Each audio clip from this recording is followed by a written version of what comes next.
Toulouse, novembre 2024, 25 ans exactement après la disparition de Mathilde Ferrand. La ville s'éveille sous un ciel bas et gris, presque identique à celui du 12 novembre 1999.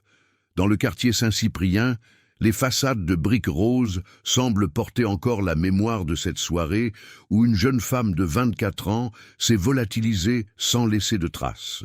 Les platanes de l'allée de Brienne ont grandi, leurs branches nues griffent maintenant le ciel d'automne, mais pour certains habitants, le temps s'est arrêté ce soir-là.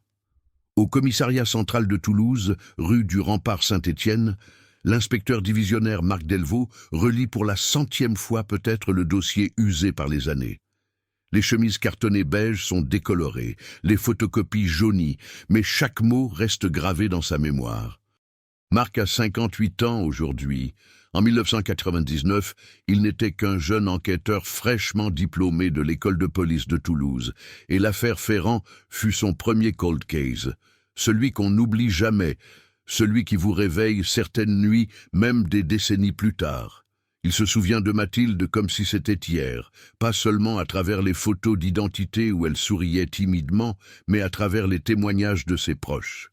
Sa colocataire, Anaïs Moreau, avait décrit une fille brillante, passionnée de science, qui passait ses soirées plongée dans ses manuels de pharmacologie. Son professeur principal, le docteur Armand Vilches, la présentait comme une étudiante exceptionnelle, promise à un avenir lumineux dans la recherche. Ses parents, Gérard et Brigitte Ferrand, propriétaires d'une petite boulangerie dans le quartier des Minimes, parlaient d'une fille aimante qui les appelait chaque soir pour leur dire bonne nuit. Le 12 novembre 1999 avait commencé comme n'importe quel vendredi. Mathilde avait assisté à ses cours à la faculté de pharmacie, située sur le campus de Rangueil. Ses camarades se souvenaient qu'elle était de bonne humeur, qu'elle avait partagé son sandwich au jambon avec Léa Fontaine pendant la pause de midi, qu'elle avait ri en évoquant les projets du week-end. Après son dernier cours de chimie organique qui s'était terminé vers 16h30, elle avait quitté l'amphithéâtre avec son sac à dos kaki sur les épaules. Plusieurs témoins l'avaient vue prendre le bus ligne 14 en direction du centre-ville. À 17h15, une dame âgée, Madame Henriette Lacombe, l'avait aperçue descendre à l'arrêt de l'allée de Brienne, près du pont Saint-Michel. Mathilde avait remonté le col de son imperméable beige. Il bruinait ce jour-là, cette petite pluie fine et persistante typique des automnes toulousains. Henriette se rappelait que la jeune femme avait vérifié son téléphone portable, un Nokia bleu marine, avant de glisser l'appareil dans la poche de son manteau. Puis Mathilde avait traversé la rue et s'était dirigée vers la rue des Couteliers, où elle louait un petit studio au 3e étage d'un immeuble ancien. Mais elle n'y est jamais arrivée. Anaïs, sa colocataire. En réalité, elle partageait un appartement à 2 chambres dans le même immeuble, avait commencé à s'inquiéter vers 19h. Mathilde était d'une ponctualité exemplaire. Elles avaient prévu de cuisiner ensemble ce soir-là, une tradition du vendredi. Anaïs avait tenté de la joindre sur son portable, mais le téléphone sonnait dans le vide avant de basculer sur le répondeur. À 20h30, après avoir appelé les parents de Mathilde qui n'avaient aucune nouvelle, Anaïs s'était rendue au commissariat de quartier pour signaler la disparition. L'enquête avait démarré immédiatement. Dans les premières 48 heures, les policiers avaient interrogé tous les habitants de la rue des Couteliers, tous les commerçants du quartier, tous les chauffeurs de bus de la ligne 14. Personne n'avait rien vu d'inhabituel. C'était comme si Mathilde s'était évaporée dans l'air humide de novembre. Les équipes cynophiles avaient ratissé les berges de la Garonne, fouillé les caves et les parkings souterrains. Les plongeurs avaient sondé le fleuve mètre par mètre. Rien. Le 3e jour, le 15 novembre, un jogger matinal avait découvert le sac à dos de Mathilde sous le pont des Catalans, coincé entre 2 pierres de la berge, à peine effleuré par l'eau. Le sac était intact, presque soigneusement posé, comme si quelqu'un l'avait déposé là volontairement. Cette découverte avait glacé les enquêteurs.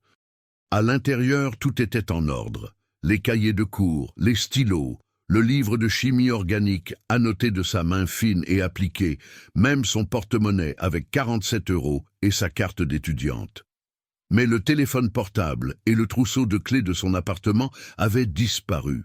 Marc se souvient de la conférence de presse organisée par le procureur de la République. Les parents de Mathilde étaient là, dévastés, suppliant quiconque possédait une information de se manifester.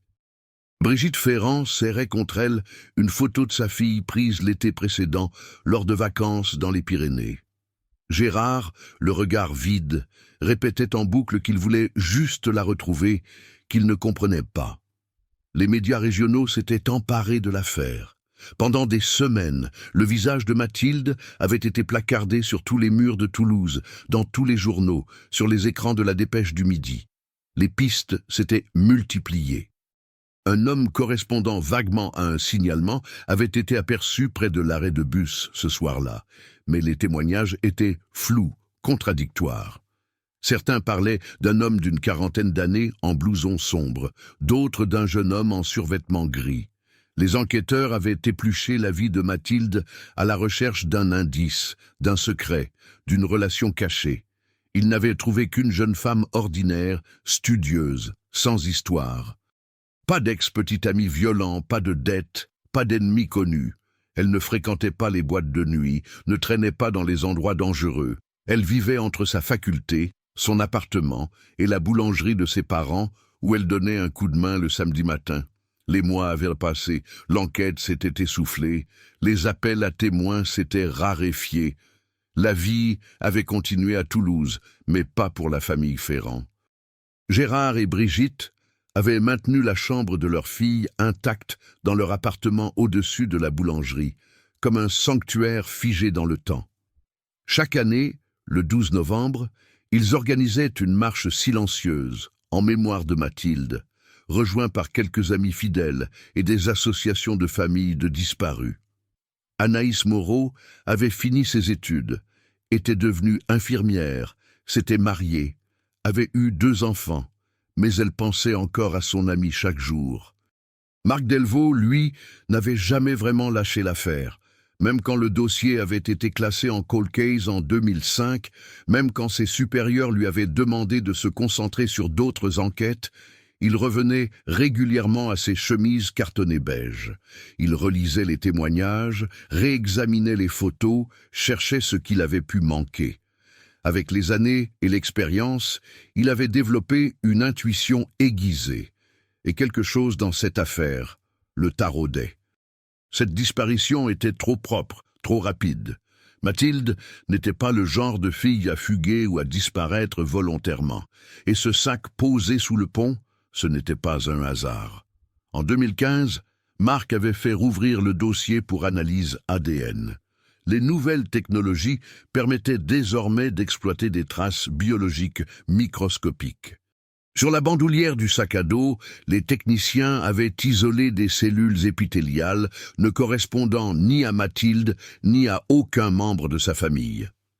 Un profil génétique masculin inconnu avait été entré dans le fichier national FNAEG.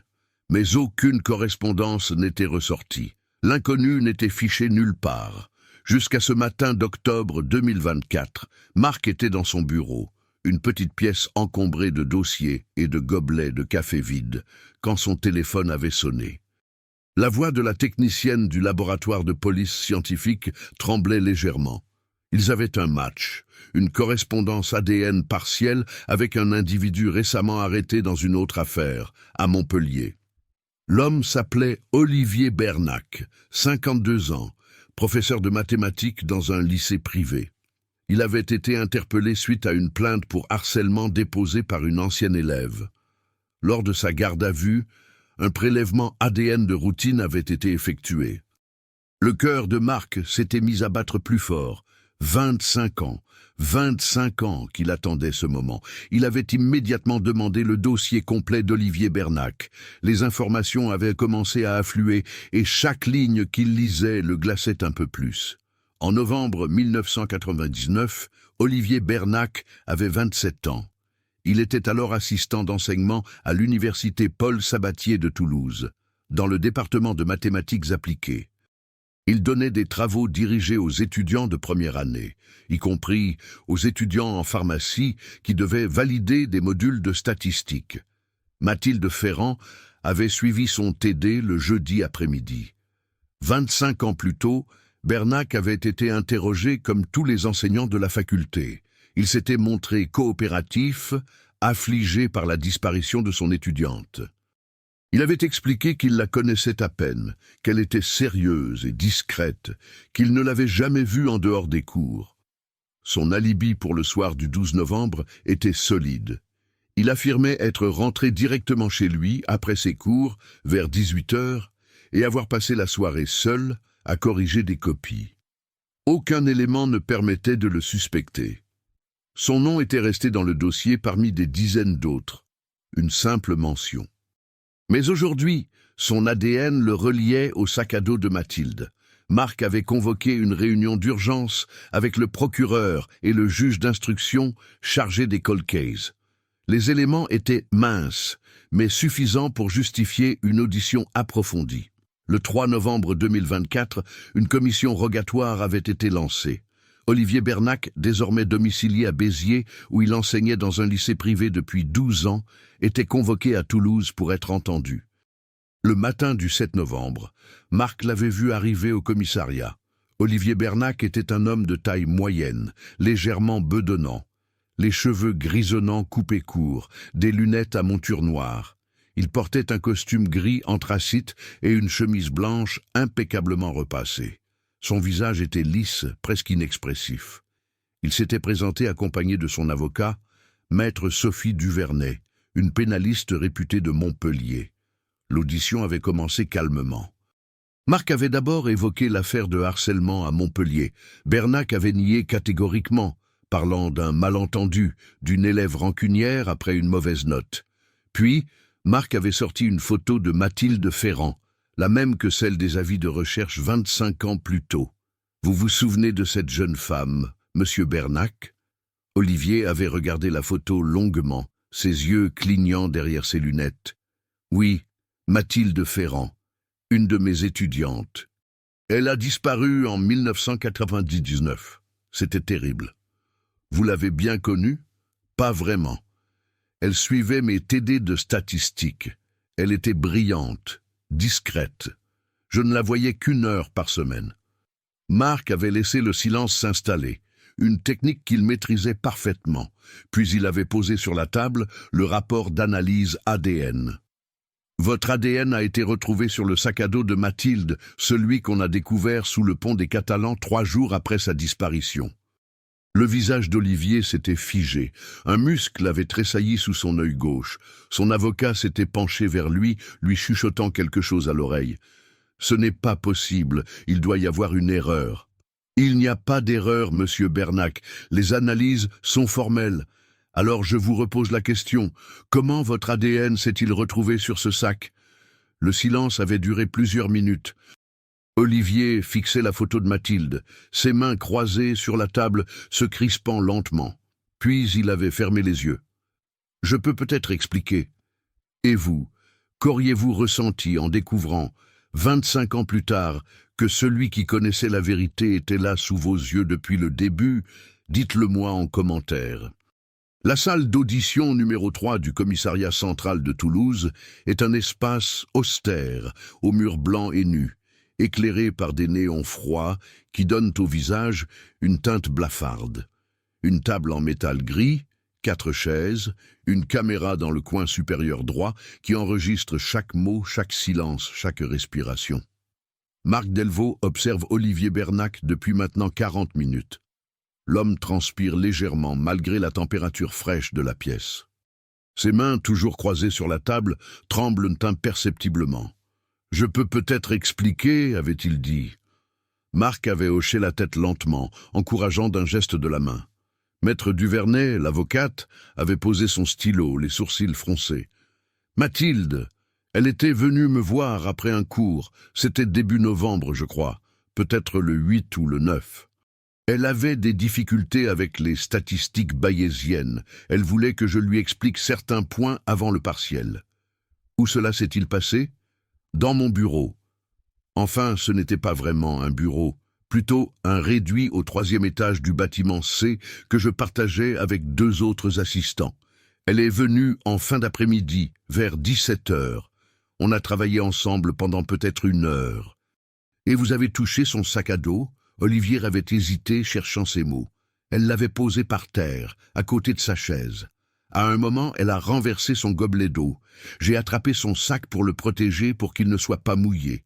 C'est probablement à ce moment-là que mon ADN s'y est déposé. Marc avait noté chaque mot dans son carnet.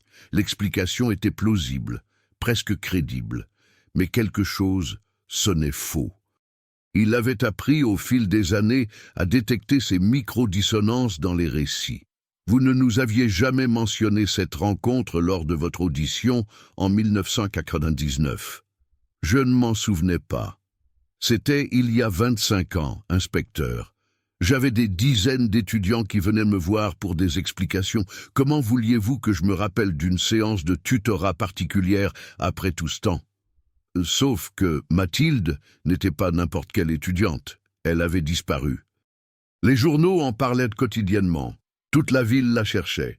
Et vous ne vous êtes pas dit « Tiens, j'ai vu cette jeune femme quelques jours avant sa disparition. Peut-être que je devrais le mentionner aux enquêteurs. » Le silence était revenu, pesant, étouffant. Olivier avait bu une gorgée d'eau, sa pomme d'Adam montant et descendant nerveusement. Honnêtement, je n'ai pas fait le lien sur le moment. Et puis, qu'est-ce que j'aurais pu vous dire de plus?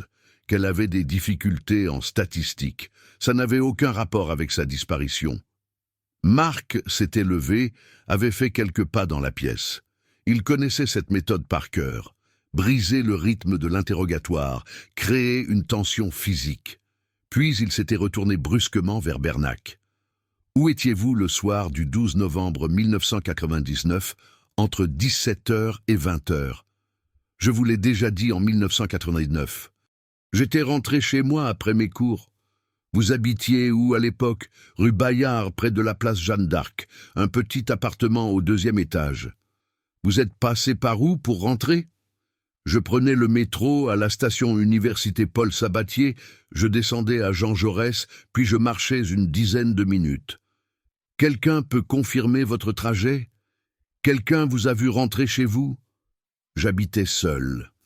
Je ne croise pas systématiquement mes voisins dans les escaliers, inspecteur. Donc, personne ne peut confirmer votre alibi.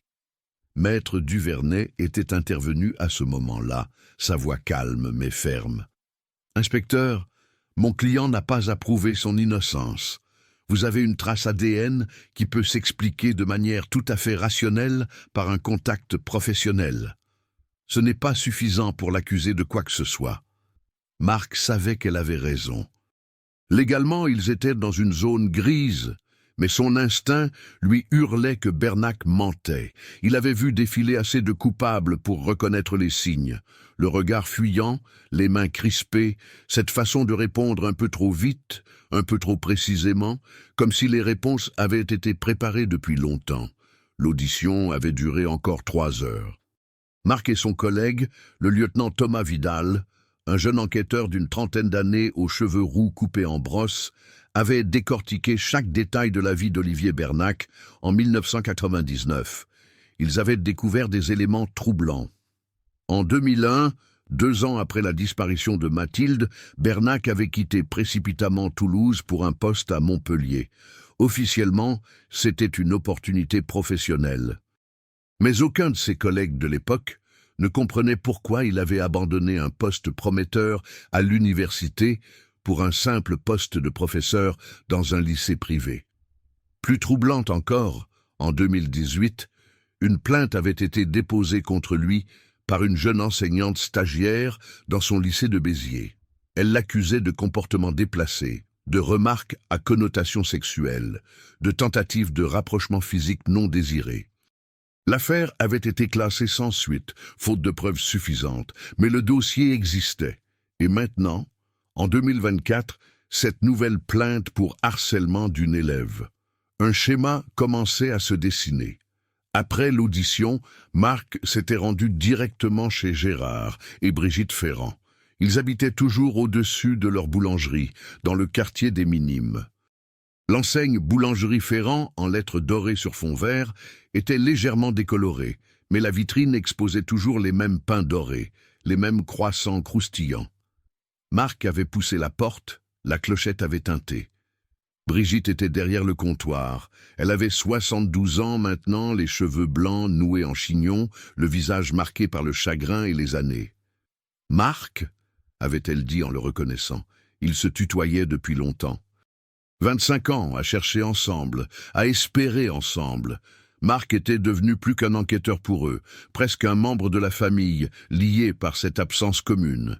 « J'ai des nouvelles, Brigitte. Où est Gérard ?» Gérard était descendu de l'appartement, alerté par la voix de sa femme. Il avait 75 ans, le dos légèrement voûté, les mains encore blanches de farine, malgré l'heure tardive. Ils s'étaient installés dans l'arrière-boutique, autour de la petite table où ils prenaient leur café chaque matin depuis 40 ans. Marc leur avait expliqué l'ADN, Olivier Bernac, l'audition.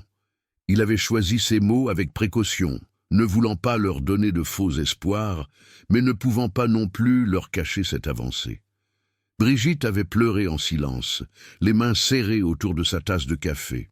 Gérard était resté figé, les yeux dans le vague. « Vous pensez que c'est lui ?» avait finalement murmuré Gérard. « Je ne sais pas encore, mais je vais tout faire pour le découvrir, je vous le promets. » Cette nuit-là, Marc était rentré tard dans son appartement de la rue de Metz, au cœur du quartier Arnaud-Bernard. C'était un petit 2 pièces au 4e étage sans ascenseur, encombré de livres et de dossiers. Sa femme, Nathalie, l'avait quitté 10 ans plus tôt, lasse de vivre avec un homme marié à son métier. Ses 2 filles, Camille et Léa, vivaient maintenant à Paris et Lyon. Il les voyait à Noël et pendant les vacances d'été. Le reste du temps, il était seul avec ses cold cases. Il s'était versé un verre de whisky, un Laphroaig tourbé qu'il réservait aux soirées difficiles, et avait étalé sur sa table basse tous les documents de l'affaire Ferrand. Les photos d'époque, jaunies, presque surréalistes. Mathilde souriante lors d'une fête d'anniversaire. Mathilde avec ses parents devant la boulangerie. Mathilde en robe d'été dans un champ de tournesol.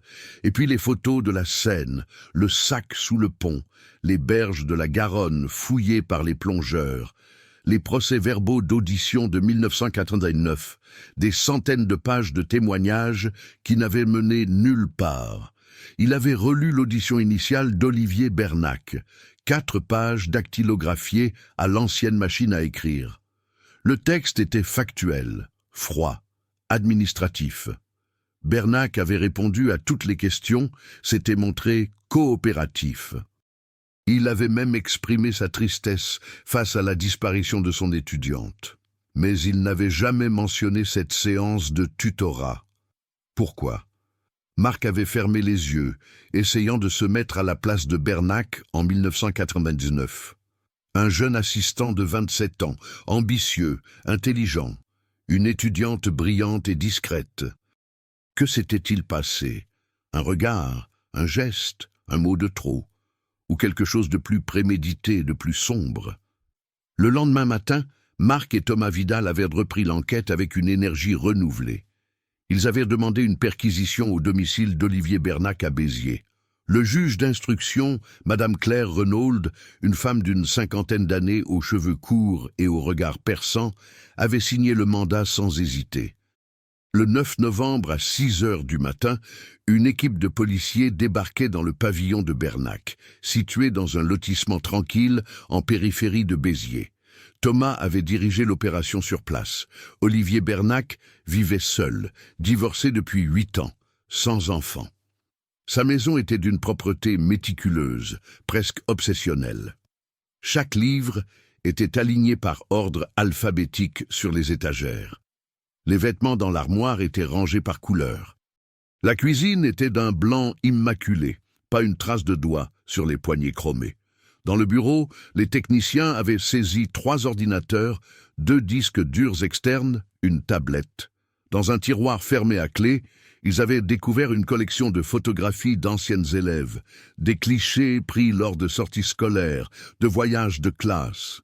Rien d'illégal en soi, mais quelque chose dans la façon dont elles étaient classées, rangées dans des pochettes plastiques soigneusement étiquetées avec les noms et les années, avait mis Thomas mal à l'aise. Et puis, dans le grenier, au fond d'un carton poussiéreux étiqueté Toulouse 1998-2001, ils avaient trouvé un agenda. Un simple agenda de bureau à couverture noire, avec les jours de la semaine imprimés page après page. Thomas l'avait feuilleté avec des gants, tourné les pages jusqu'à novembre 1999. Et là, à la date du 12 novembre, il avait lu ces mots griffonnés au stylo bleu. MF, 17h30, Brienne. MF, Mathilde Ferrand. Brienne, comme l'allée de Brienne, l'endroit exact où Mathilde avait été vue pour la dernière fois. Thomas avait appelé Marc immédiatement. Sa voix tremblait légèrement au téléphone. « Marc, on a quelque chose. Je crois qu'on le tient. » L'agenda avait été placé sous scellé et transmis au laboratoire de police scientifique pour analyse. Pendant ce temps, Olivier Bernac était placé en garde à vue. Cette fois, plus question de simples auditions. Marc et Thomas se relayaient face à lui dans la salle d'interrogatoire. Bernac avait demandé la présence de son avocate, mais maître Duvernay, coincé à Marseille pour une autre affaire, ne pouvait arriver que le lendemain. Bernac était seul face aux deux enquêteurs. « Vous nous avez menti, monsieur Bernac », avait commencé Marc en posant l'agenda ouvert devant lui. « Vous aviez rendez-vous avec Mathilde le 12 novembre à 17h30, allée de Brienne. Exactement là où elle a été vue pour la dernière fois. » Le visage de Bernac s'était décomposé. Il fixait l'agenda comme s'il voyait un fantôme remonter du passé. « Ce n'est pas ce que vous croyez. Alors expliquez-nous. Parce que là, ça commence à faire beaucoup de coïncidences. Votre ADN sur son sac. Un rendez-vous non mentionné. Un départ précipité de Toulouse, 2 ans plus tard, des plaintes pour harcèlement. Alors expliquez-nous ce qui s'est réellement passé ce soir-là. » Olivier avait fermé les yeux, respiré profondément, comme s'il se préparait à plonger dans des eaux froides et sombres. « D'accord, je vais tout vous dire. » Et dans cette salle aux murs blancs, sous les néons froids, Olivier Bernac avait commencé à raconter une histoire que personne n'attendait. Une histoire qui allait bouleverser l'enquête et remettre en question toutes les certitudes. Qu'auriez-vous fait à la place de Marc Delvaux face à ces révélations? L'intuition suffit-elle à condamner un homme, ou faut-il toujours chercher plus loin? J'attends vos réflexions en commentaire. Elle m'avait appelé le matin du 12 novembre. La voix d'Olivier Bernac était devenue plus faible, presque un murmure. Marc Delvaux s'était penché en avant, tous ses sens en alerte. Thomas Vidal avait discrètement vérifié que la caméra enregistrait correctement. Chaque mot pouvait être décisif. Sur mon téléphone fixe, à la fac, elle était paniquée. Elle disait qu'elle devait absolument me parler, que c'était urgent. Je lui ai demandé de quoi il s'agissait, mais elle ne voulait pas en discuter au téléphone. Elle m'a supplié de la retrouver quelque part après ses cours. Et vous avez accepté? Oui, je lui ai donné rendez-vous allée de Brienne, près du pont Saint-Michel. Il y avait un petit café à l'époque, le café des Platanes. J'y allais parfois corriger mes copies. C'était un endroit discret, neutre. Pourquoi pas dans votre bureau à la faculté? Olivier avait hésité, cherchant ses mots avec précaution. Parce qu'elle m'avait dit qu'elle ne voulait pas être vue avec moi, qu'elle ne voulait pas que les autres étudiants sachent. J'ai trouvé ça étrange, mais elle semblait vraiment désespérée. Marc avait noté chaque détail dans son carnet. L'histoire prenait une tournure qu'il n'avait pas anticipée. Donc vous l'avez retrouvée à 17h30, allée de Brienne. Oui, elle était là, devant le café. Elle portait cet imperméable beige, son sac à dos sur les épaules. Il bruinait. Je me souviens qu'elle tremblait, mais je ne sais pas si c'était à cause du froid ou de l'émotion. On est entré dans le café. On s'est installé au fond, loin de la fenêtre. Et elle vous a dit ce qui la préoccupait. Olivier avait bu une gorgée d'eau, sa main tremblant légèrement autour du gobelet en plastique. Elle m'a raconté qu'elle avait un problème avec un autre enseignant de la faculté, un professeur titulaire. Elle ne voulait pas me donner son nom tout de suite. Elle avait peur. Elle m'a expliqué que depuis plusieurs semaines, cet homme la harcelait. Des remarques déplacées pendant les cours, des messages sur son répondeur, des tentatives de la croiser par hasard à la sortie des amphithéâtres. Et puis, quelques jours avant notre rendez-vous, il l'avait suivie jusqu'à chez elle. Il avait sonné à son appartement tard le soir. Elle ne lui avait pas ouvert, mais elle était terrifiée. Marc sentait son cœur battre plus vite. L'histoire prenait une dimension complètement différente. Pourquoi ne s'était-elle pas adressée à l'administration? Pourquoi ne pas avoir porté plainte? C'est exactement ce que je lui ai demandé. Elle m'a dit qu'elle avait peur. Cet homme était puissant, respecté, avec des décennies d'ancienneté. Elle était persuadée que personne ne la croirait, qu'on la prendrait pour une mythomane, qu'elle risquait de compromettre ses études. Elle voulait juste que je lui donne un conseil, que je lui dise quoi faire. Et qu'avez-vous fait? Je lui ai dit qu'elle devait absolument en parler à la direction de la faculté, aux services sociaux, à la police si nécessaire. Que ce n'était pas normal, qu'elle ne pouvait pas vivre dans la peur. Je lui ai proposé de l'accompagner, de témoigner en sa faveur, mais elle était paralysée. Elle pleurait. Elle me répétait qu'elle avait juste besoin de temps pour réfléchir. « Combien de temps êtes-vous resté au café ?» Une petite heure, peut-être un peu plus, jusqu'à 18h30, 18h45. Et puis elle a regardé l'heure. Elle a dit qu'elle devait rentrer, que sa colocataire l'attendait. Je lui ai demandé si elle voulait que je la raccompagne, mais elle a refusé. Elle m'a fait promettre de ne parler de cette conversation à personne. Elle voulait d'abord réfléchir à la meilleure façon de gérer la situation. Vous l'avez laissée partir seule. Oui. Et c'est quelque chose que je me reproche tous les jours depuis 25 ans. Si je l'avais raccompagnée, si j'avais insisté, peut-être qu'elle serait encore en vie aujourd'hui. Le silence s'était installé dans la salle d'interrogatoire. Thomas Vidal avait croisé le regard de Marc. Il pensait la même chose. Soit Bernac était un menteur exceptionnel, soit ils avaient complètement fait fausse route. Pourquoi ne nous avoir jamais raconté tout ça en 1999 avait demandé Marc, sa voix plus douce maintenant, moins accusatrice. Parce que j'avais promis. Et puis, j'avais peur aussi. Peur qu'on me soupçonne, qu'on pense que j'inventais cette histoire pour détourner les soupçons. Et surtout, j'espérais encore qu'elle réapparaîtrait.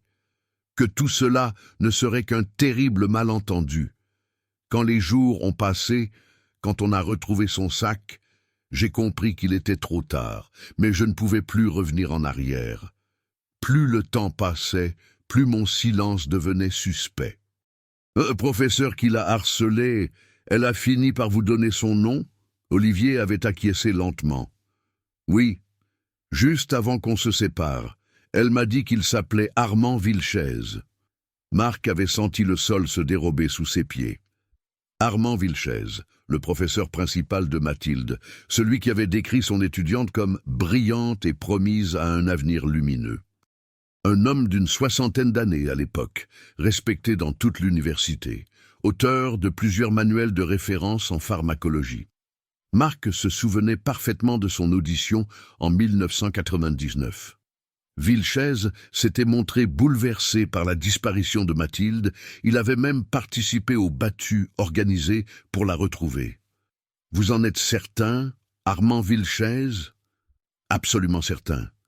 Je n'ai jamais oublié ce nom. » Marc avait mis fin à l'interrogatoire. Il avait besoin de vérifier, de recouper, de comprendre. Dans son bureau, il avait ressorti le dossier de 1999, retrouvé le procès verbal d'audition de Vilches. L'homme avait expliqué qu'il appréciait particulièrement Mathilde, qu'elle était une de ses meilleures étudiantes, qu'il espérait qu'elle poursuive en doctorat sous sa direction. Il avait déclaré se trouver chez lui le soir du 12 novembre, en compagnie de sa femme, Geneviève Vilches, qui avait confirmé son alibi.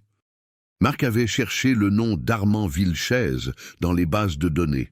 Le professeur avait pris sa retraite en 2010, à l'âge de 70 ans. Il vivait désormais à Carcassonne, dans une maison avec vue sur la cité médiévale. Sa femme était décédée en 2017 d'un cancer.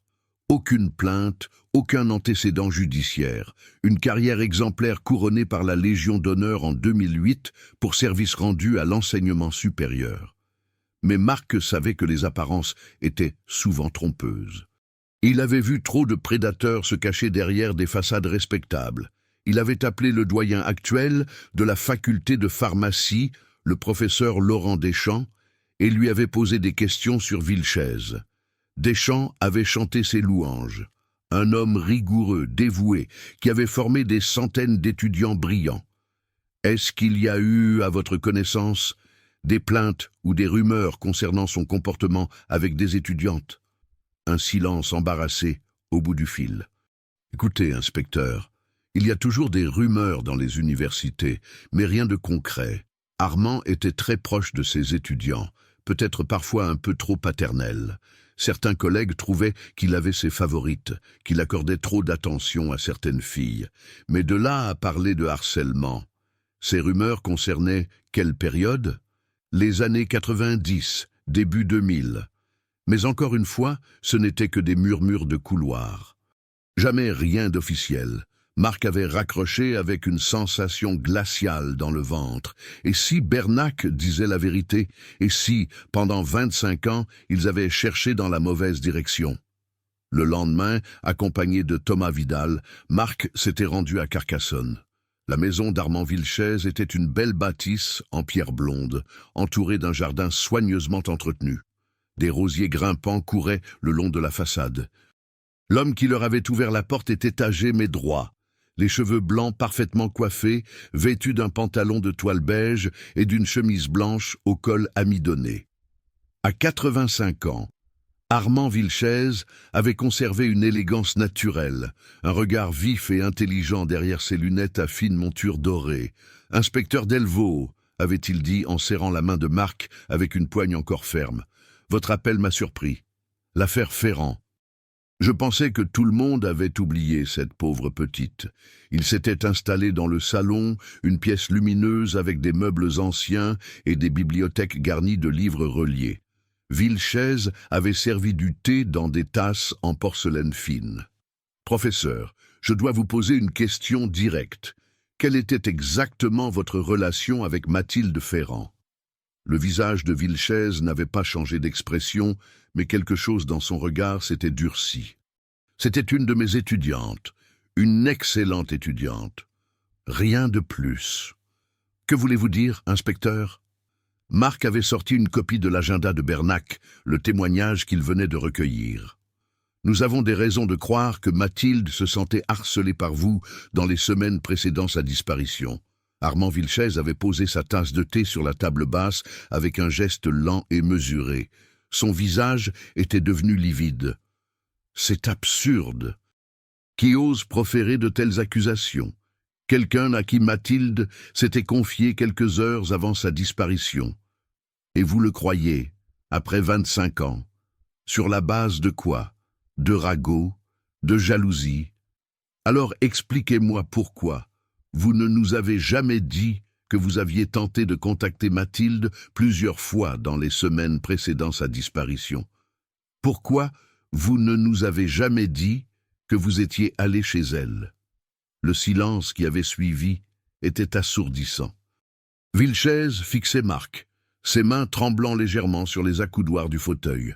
« Comment savez-vous cela ?» Marc ne savait rien.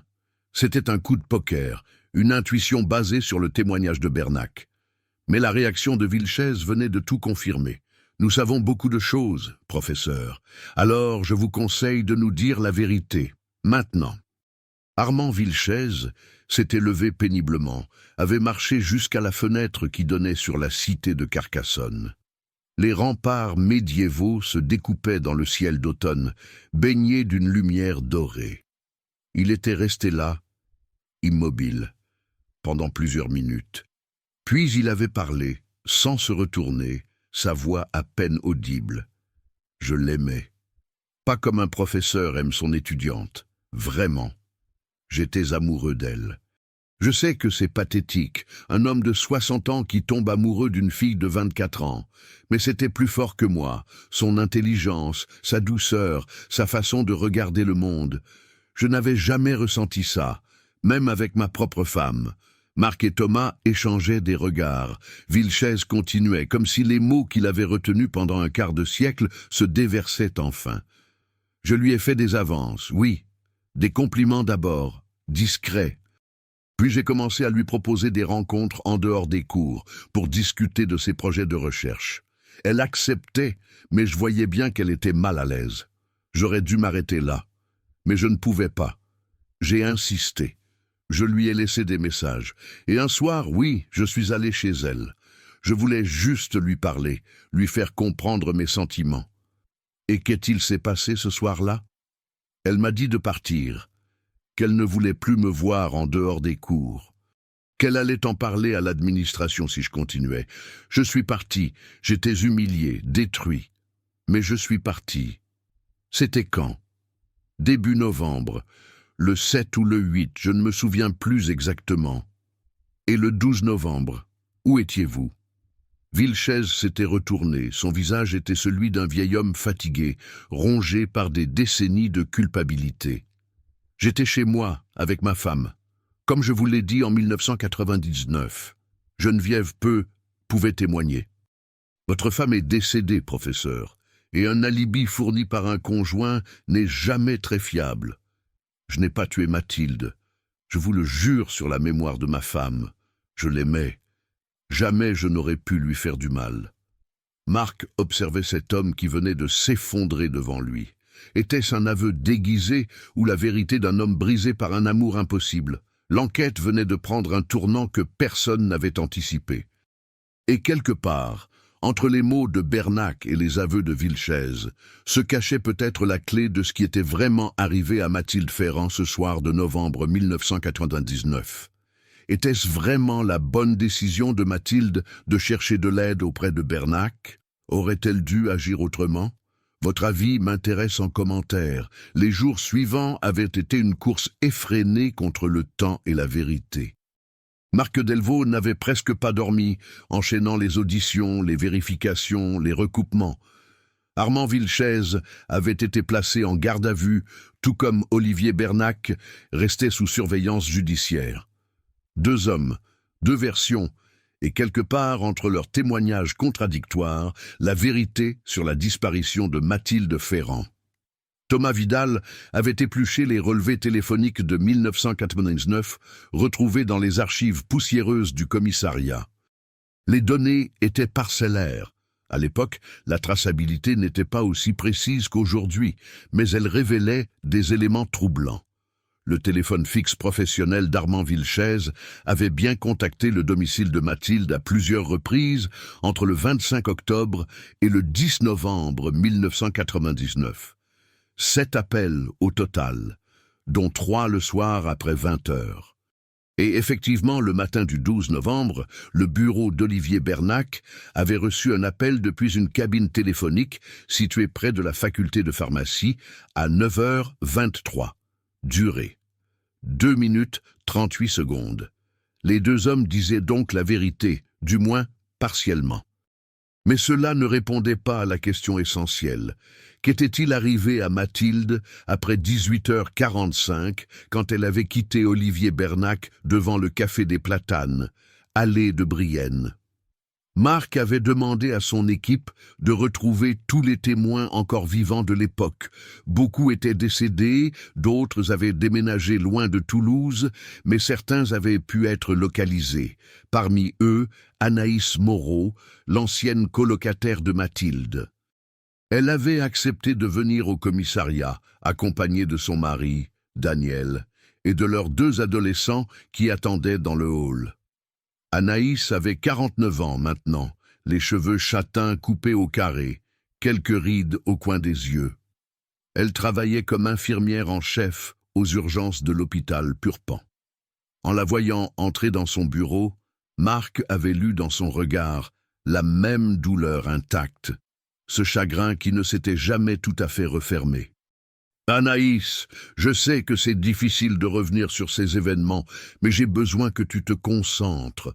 Dans les semaines avant la disparition de Mathilde, est-ce qu'elle t'avait parlé de problèmes avec un professeur? Anaïs avait froncé les sourcils, cherchant dans sa mémoire. Elle était stressée, oui, plus que d'habitude. Je pensais que c'était à cause des partiels qui approchaient. Rien de plus précis. Attends. Si, maintenant que tu me le demandes. Il y a eu cette soirée, peut-être une semaine avant sa disparition. On était toutes les deux dans l'appartement. Elle révisait ses cours. Son téléphone a sonné. Elle a décroché. Et j'ai vu son visage changer. Elle est devenue toute pâle. Elle a dit quelque chose comme « Arrêtez de m'appeler, s'il vous plaît ». Puis elle a raccroché. Je lui ai demandé qui c'était. Elle m'a dit que ce n'était rien, un malentendu. Mais elle tremblait. Elle ne t'a jamais dit qu'il appelait? Non. J'ai insisté, mais elle ne voulait pas en parler. Mathilde était comme ça, très pudique. Elle gardait tout pour elle. Et le soir du 12 novembre, tu te souviens de quelque chose de particulier dans son comportement ce matin-là? Anaïs avait fermé les yeux, replongeant dans ce jour maudit. Elle était pressée. Elle m'a dit qu'elle devait parler à quelqu'un après ses cours, que c'était important. Je lui ai demandé à qui. Elle m'a juste répondu « Un prof qui peut m'aider ». Sur le moment, j'ai pensé qu'elle parlait d'un enseignant pour ses révisions, mais maintenant, un prof qui peut m'aider. Olivier Bernac. Tout concordait. Marc avait remercié Anaïs et lui avait promis, comme il l'avait fait à Gérard et Brigitte Ferrand, qu'il irait jusqu'au bout. Mais jusqu'où? 2 suspects, 2 mobiles possibles, et toujours aucune preuve formelle de ce qui s'était passé. C'est le 15 novembre 2024 que tout avait basculé. Un appel était arrivé au commissariat, transféré directement sur la ligne de Marc. Une voix de femme, âgée, hésitante. « Inspecteur Delvaux ? Je m'appelle Simone Bertrand. J'ai lu dans le journal que vous aviez rouvert l'enquête sur la disparition de Mathilde Ferrand. Il faut que je vous parle. » Marc l'avait reçu l'après-midi même. Simone Bertrand avait 78 ans, des cheveux blancs ramenés en arrière, des mains noueuses par l'arthrose. En novembre 1999, elle tenait un petit kiosque à journaux sur l'allée de Brienne, juste en face du Café des Platanes. Elle avait fermé sa boutique en 2010 et pris sa retraite. « Pourquoi n'êtes-vous jamais venu témoigner en 1999 ?» avait demandé Marc. « Parce que personne ne m'a jamais interrogé. Les policiers ont questionné les gens du café, les riverains des immeubles, mais pas moi. Mon kiosque était sur le trottoir. On ne fait pas attention aux petites vieilles qui vendent des magazines. »« Qu'avez-vous vu ce soir-là » Simone avait sorti de son sac à main une enveloppe jaunie. À l'intérieur, une photo. J'ai vu cette jeune fille sortir du café avec un homme jeune, brun. C'était vers 18h30, 18h45. Ils bruinaient. Ils se sont séparés sur le trottoir. L'homme est parti vers le métro. La fille est restée là un moment, comme si elle hésitait. Et puis une voiture s'est arrêtée à sa hauteur. Le cœur de Marc s'était accéléré. Une voiture? Quel genre?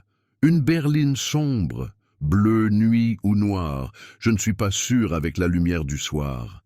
Un homme en est descendu, un homme plus âgé, distingué, cheveux gris. Il a parlé à la jeune fille.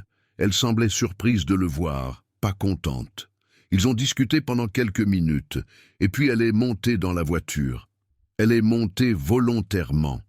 Oui, enfin, elle n'avait pas l'air ravie, mais elle n'a pas crié. Elle n'a pas résisté. Comme si elle connaissait cet homme. La voiture est repartie vers le pont Saint-Michel. « Pourquoi avez-vous gardé ça pour vous pendant 25 ans ?» Simone avait baissé les yeux, honteuse. « Parce que je ne savais pas que c'était elle, la fille disparue. Les journaux ont commencé à en parler le lendemain, mais je n'ai pas fait le lien tout de suite. Et puis les jours ont passé, et je me suis dit que mon témoignage ne servirait à rien. Que j'avais peut-être mal vu, que c'était peut-être quelqu'un d'autre. J'ai eu peur de créer des problèmes pour rien, mais ça m'a rongé toute ma vie. Alors quand j'ai lu que vous rouvriez l'enquête, je me suis dit que je ne pouvais plus me taire. Cette photo, c'est vous qui l'avez prise ? Oui, J'avais un petit appareil jetable. Je prenais parfois des photos de la Garonne, du coucher de soleil. Ce soir-là, il y avait une lumière particulière malgré la pluie. J'ai pris quelques clichés. Sur l'un d'eux, on voit le café, et devant, cette jeune fille avec son imperméable beige. Marc avait saisi la photo avec des mains tremblantes. Elle était floue, granuleuse, mais on distinguait clairement une silhouette féminine devant le café des Platanes. Et derrière elle, sur le bord du cadre, une voiture sombre à l'arrêt. Vous pourriez reconnaître l'homme qui conduisait cette voiture? Je pense oui, surtout si c'est quelqu'un de connu. Marc avait sorti 2 photos d'identité.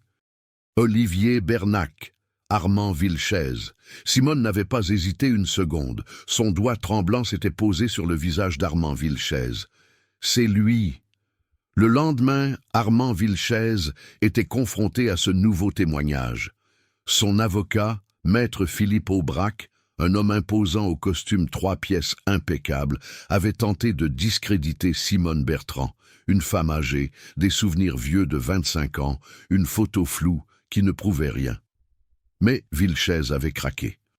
Peut-être la fatigue, peut-être le poids de la culpabilité, peut-être simplement le soulagement de pouvoir enfin parler. Oui, c'était moi. Oui, je l'ai vu ce soir-là à l'Haie de Brienne. Je passais par hasard dans le quartier, j'allais chez un collègue qui habitait rue de la Colombette. Et je l'ai aperçu, seul sur le trottoir, sous la pluie. J'ai arrêté la voiture. Je voulais juste lui parler, m'excuser pour mon comportement des semaines précédentes. Elle était furieuse. Elle m'a dit de la laisser tranquille.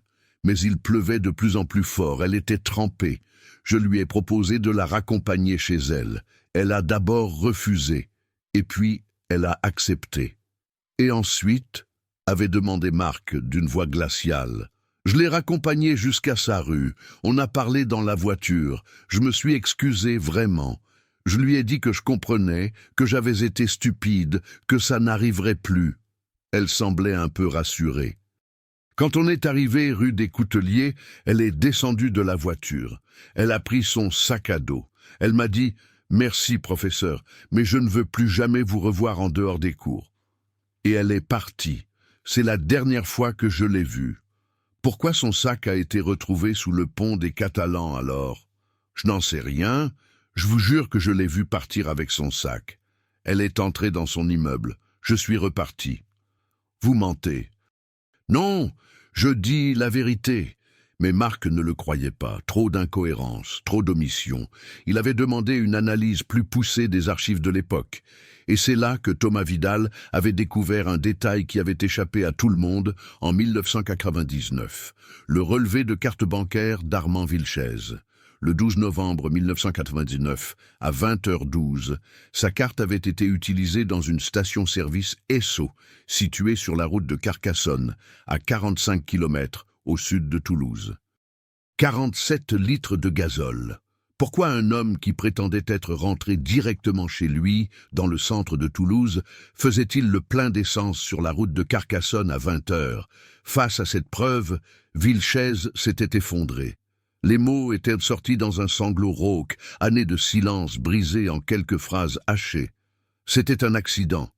Je vous le jure, c'était un accident. Dans la voiture, on s'est disputé.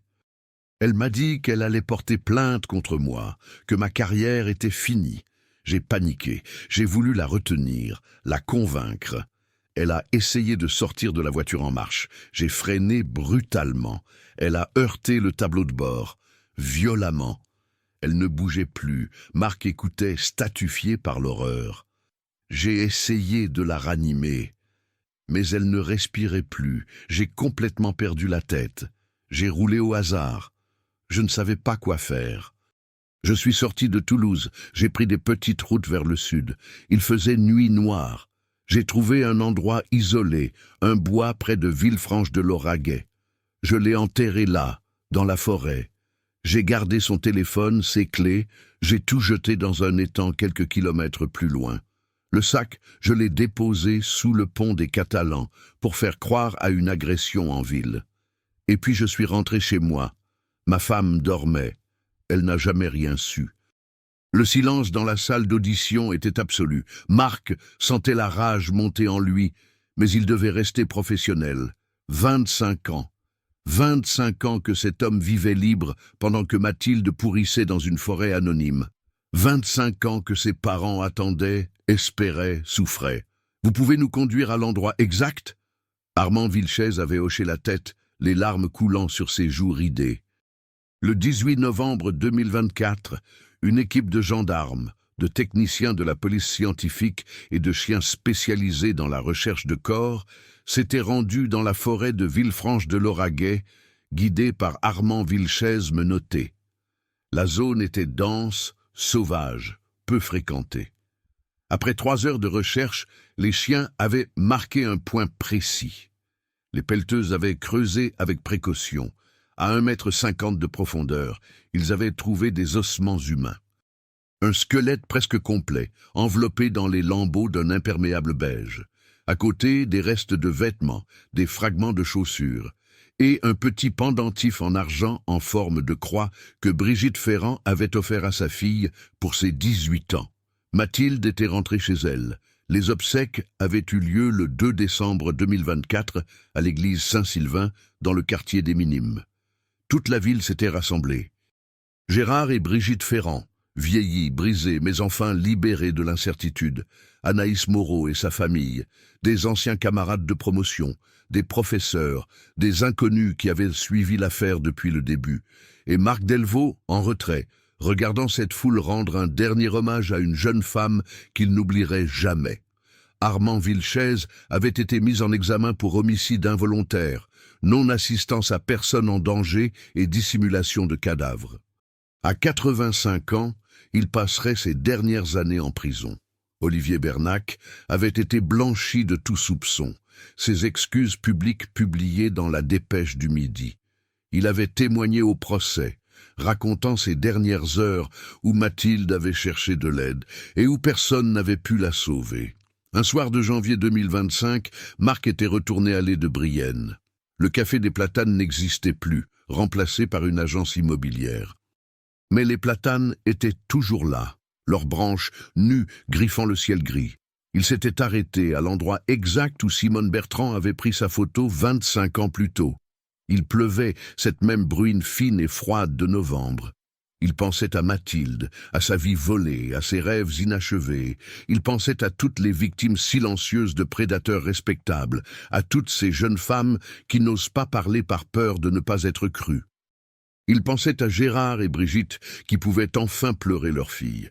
Et il se disait que parfois, même après 25 ans, la vérité finit par éclater, que la justice, aussi lente soit-elle, existe encore, que le silence finit toujours par se briser. Sur la Garonne, les lumières de Toulouse se reflétaient dans l'eau noire. Quelque part dans cette ville, d'autres secrets attendaient, d'autres voix attendaient d'être entendues. Et Marc Delvaux serait là pour les écouter. Parce que c'est ce qu'on doit aux disparus, se souvenir, chercher, ne jamais abandonner. Et vous, pensez-vous que la justice, même tardive, peut vraiment apaiser une douleur si ancienne? Croyez-vous qu'il y a un moment où il est trop tard pour la vérité? Partagez vos réflexions en commentaire.